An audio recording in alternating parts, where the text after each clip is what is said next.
കാശ്മീരിലെ സ്ഥിതിഗതികളിൽ ഇന്ത്യക്കെതിരായി അമേരിക്ക നിയമനിർമ്മാണത്തിനുള്ള ആദ്യപടിയായി മാറിയേക്കാവുന്ന report senate കമ്മിറ്റിയിൽ സമർപ്പിച്ചിരിക്കുകയാണ്. കാശ്മീരിലെ മാനുഷിക പ്രതിസന്ധി അവസാനിപ്പിക്കണം എന്നാണ് റിപ്പോർട്ടിൽ പറഞ്ഞിരിക്കുന്നത്. ആർട്ടിക്കിൾ 370 റദ്ദാക്കിയതിനു ശേഷം തടങ്കലിൽ കഴിയുന്ന വ്യക്തികളെ മോചിപ്പിക്കുക, ഇന്റർനെറ്റ്, ടെലിഫോൺ കമ്മ്യൂണിക്കേഷനുകൾ പുനഃസ്ഥാപിക്കുക തുടങ്ങിയ ആവശ്യങ്ങളും ഇതിൽ ഉന്നയിക്കുന്നുണ്ട്.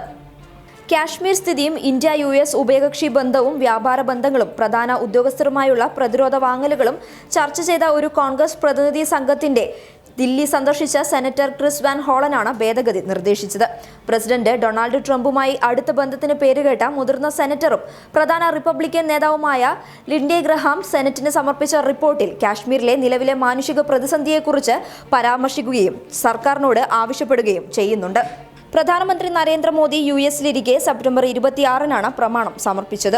ഉഭയകക്ഷി സമിതി ഏകകണ്ഠമായി അംഗീകരിച്ച ഈ ഭേദഗതി സെനറ്റ് കാശ്മീരിലെ സ്ഥിതിഗതിയെക്കുറിച്ച് ശക്തമായ ആശങ്ക പ്രകടിപ്പിക്കുകയും അവിടുത്തെ മനുഷ്യാവകാശ സാഹചര്യം സൂക്ഷ്മമായി നിരീക്ഷിച്ചുകൊണ്ടിരിക്കുകയാണ് എന്നും സർക്കാരിനെ കാണാൻ ആഗ്രഹിക്കുന്നുണ്ട് എന്നും പറഞ്ഞു.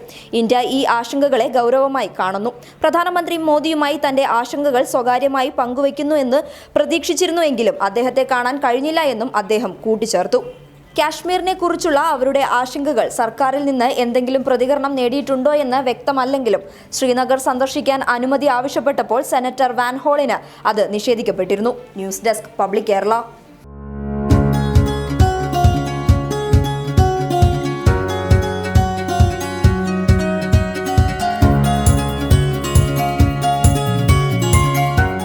ഇനി സേവനങ്ങൾ വിരൽത്തുമ്പിൽ. ബിസ്മി ഹോം നഴ്സിംഗ് സർവീസ്, അനങ്കൂർ, കാസർഗോഡ്.